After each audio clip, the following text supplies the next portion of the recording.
SwayamPrabha. Digital India. Educated India.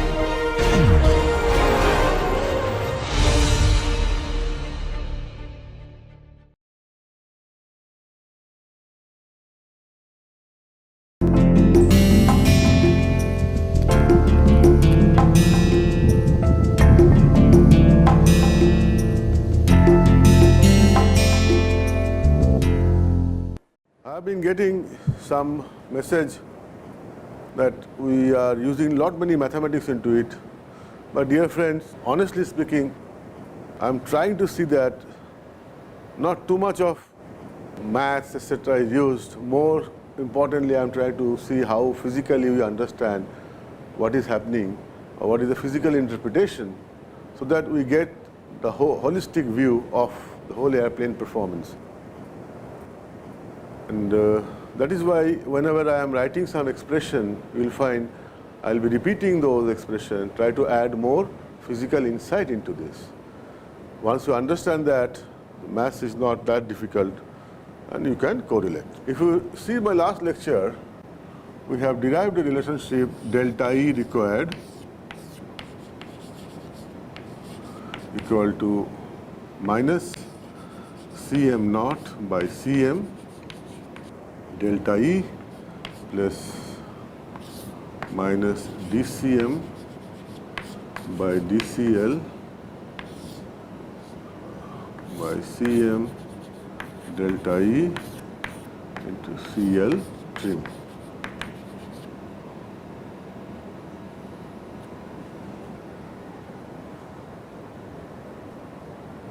Try to understand this expression. What was Cm naught? Cm naught was pitching moment at alpha equal to 0. And who are the contributor for Cm naught? You know, primary contributor was tail. If I set the tail at a negative angle, setting angle, it will give a positive Cm naught. That is, if I put the tail like this, some setting angle I call IT. So as flow is coming like this at alpha equal to 0, this will have force generated downward direction, and suppose CG is somewhere here of the aircraft, so this will give a positive pitching moment, which is Cm naught. Right? What was Cm delta E? Try to physically understand this. Suppose this is the airplane, and this is the horizontal tail, and this is the elevator. Okay? Let's say there are wings, whatever it is.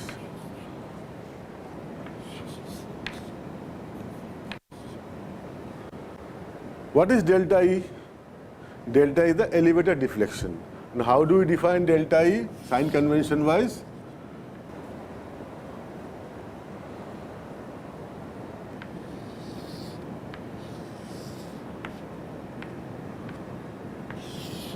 This is delta E positive, okay, and delta E up, this is up, this is negative.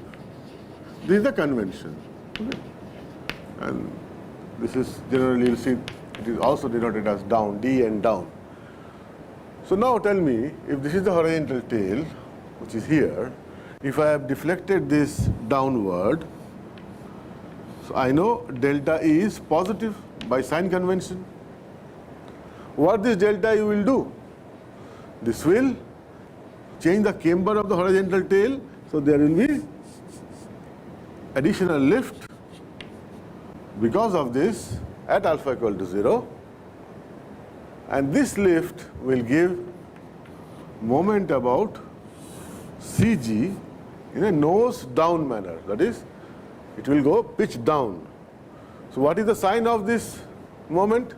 You know, nose up is positive and nose down is negative. So this will generate negative pitching moment. Okay? So we say for positive delta E, Cm is negative. Similarly, for negative delta E, which is up, Cm is positive. and we combine this and we say the sign of Cm delta E is less than 0. What is the meaning of Cm delta E? That change in pitching moment coefficient per unit elevator deflection only, everything other remaining same. Is it clear? So that is the meaning of Cm delta E. What was dCm by dCl? We are now expert by now. dCm by dCl is nothing but approximately you have seen it is minus of static margin. And what was static margin? We know static margin is minus of x neutral point minus x CG of the aircraft with non-dimensionalized with C. Clear? So this term is also known. What about CL trim? How do I physically understand what is CL trim? I told you, if the airplane is flying with lift equal to weight, thrust equal to drag, because we have taken cruise as our equilibrium. All these examples are assuming that cruise is our equilibrium. So lift equal to weight, thrust equal to drag, then CL trim will be 2W by S by rho V square. Clear? This is very well understood. And the alpha corresponding to CL trim, because CL we know, CL of the aircraft, I can write as CL naught plus CL alpha of the aircraft into alpha. So if this is CL trim, then corresponding alpha we refer as alpha trim. Every term is clear? So what is the understanding?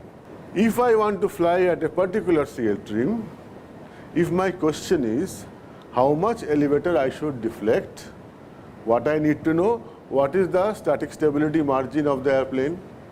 10%, 15%. I put that value 0.1 or 0.15. Cm delta E value, these are aerodynamic derivatives which are known. Once a configuration is there, you can evaluate, you can get from tunnel, but assume that these values are known. Cm naught also is known. So everything is known here. So you can easily calculate what is delta E required. But understand one more important thing. This is an expression, right? You go on putting CL trim, it will go on giving delta E required. But there is a limit. If I go on deflecting the elevator like this, there is an angle beyond which the flow will get separated.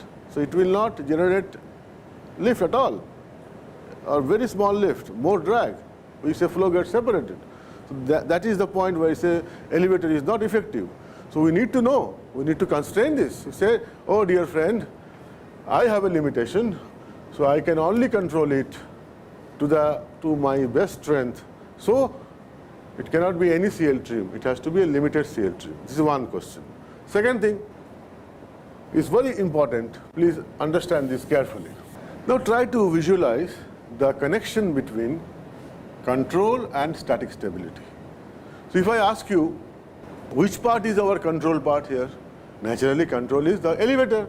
So this is our control part. Okay? This is the elevator control part. To be more precise, which is the stability part here? Stability means what? I am talking about static stability. And you know, dCm by dCl is the static stability parameter. So this is the static stability parameter. Okay? We want to build up a relationship between this and this, which we have done it. But now we want to add value to it and try to physically understand what is this gentleman doing. Right? Think of a situation, suppose dCm by dCl is infinite. Suppose, first case, dCm by dCl goes to infinity, means it is very, very highly statically stable, infinitely stable. What is the meaning then? How much delta E required you require? If this part becomes infinity, so delta E also becomes infinity. That means it also requires infinite elevator deflection. So what is the physics you are getting out of it? That if I increase static stability, delta requirement also will increase. Right? Similarly, in a reverse way, you see, if dCm by dCl goes to 0, you know what is this case? dCm by dCl goes to 0 means it is neutrally stable. That is, xCg is just on the neutral point of the airplane, so it doesn't have any restoring moment. So then what happens? Then it says delta E required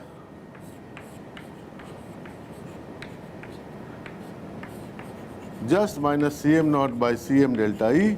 It doesn't depend upon CL trim at all, which is typically of a neutral stability characteristics. But if I take these two extremes, which are physically not realistic, but it gives us a message. It clearly says, as I reduce dCm by dCl, as I make it less and less negative, in a sense, in absolute sense, right? What I am saying is dCm by dCl, if it is minus 0.2, and in one case dCm by dCl is minus 0.1, then I will say this aircraft is statically more stable compared to this aircraft. But your algebra will say minus 0.1 is greater than minus 0.2. I am not using that. So you please understand this. If this is more negative, so I will say this is statically more stable from that point of view. Okay. So coming back here, what does it say? That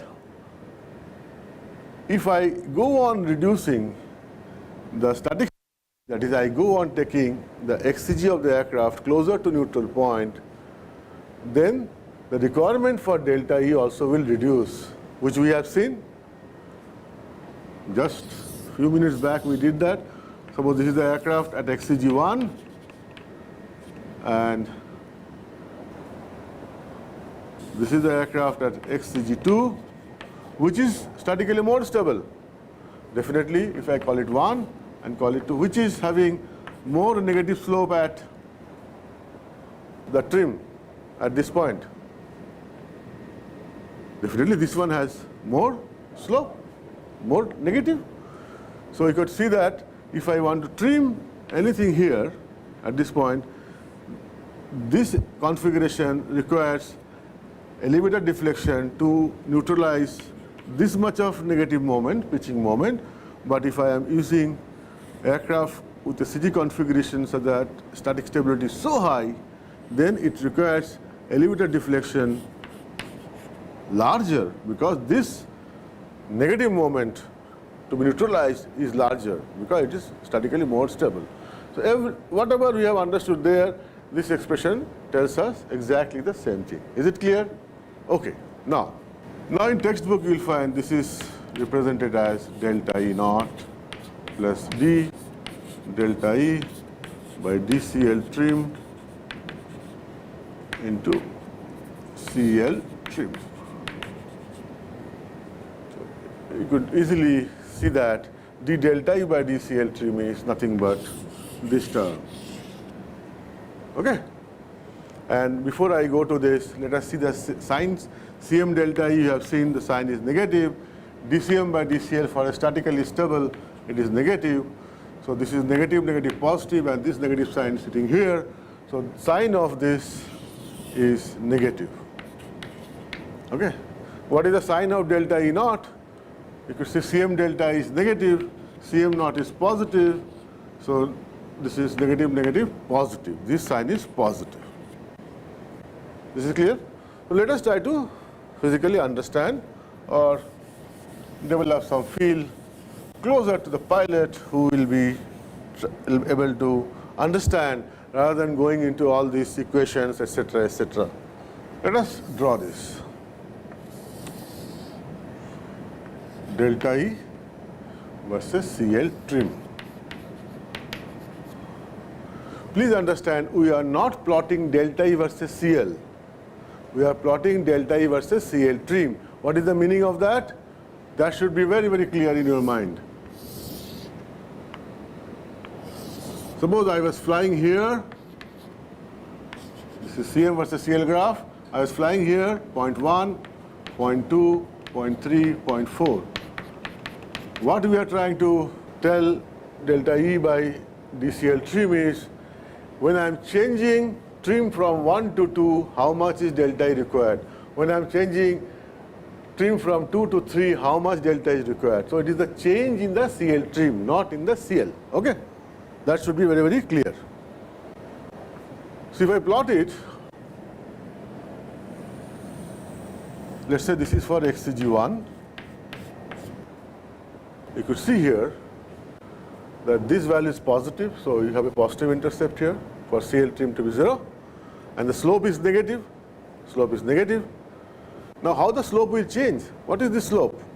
D delta E by DCL trim is minus DCM by DCL by CM delta E.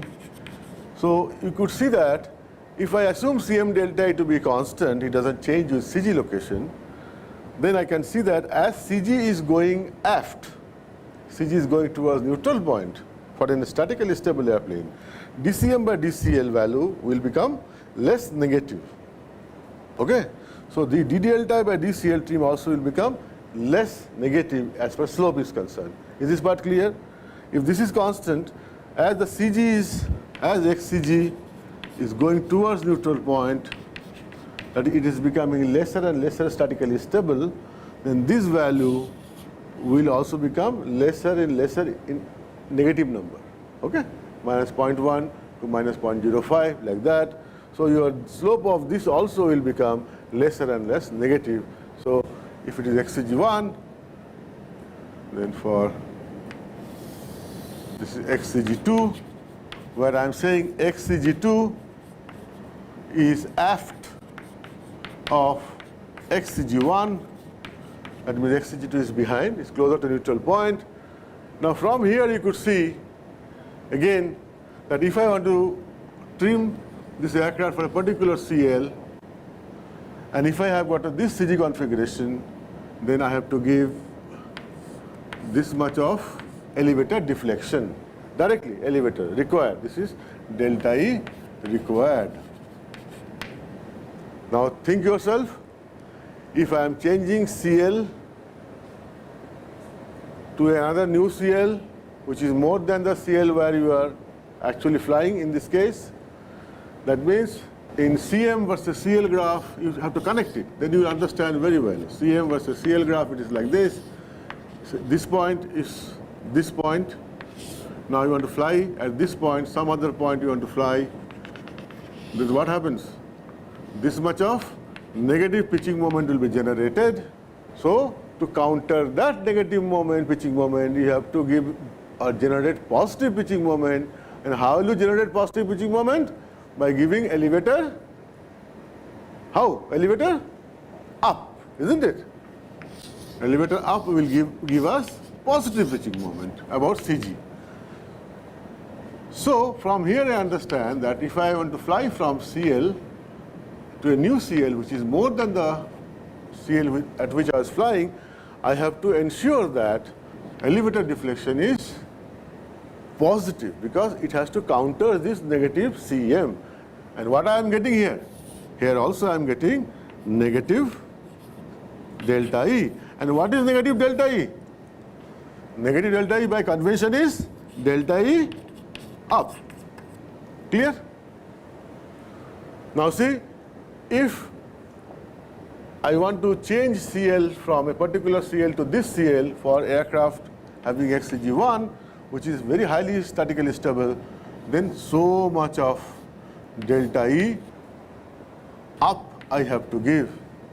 This negative means up, right? Now the question comes, do I have this much of limit? How long or how far I can stretch the delta E deflection? How do I decide that? Let us see.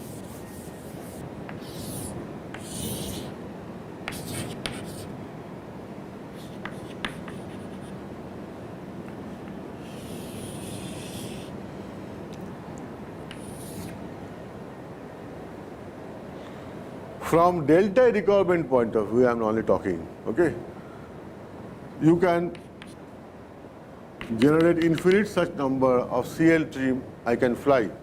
Please understand, when I say CL trim I can fly, that means there is also a limit how much speed you can get. Okay? So, but I'm assuming that, let's say, that is well within the control, and I can have this CL trim, I can have this CL trim, this CL trim.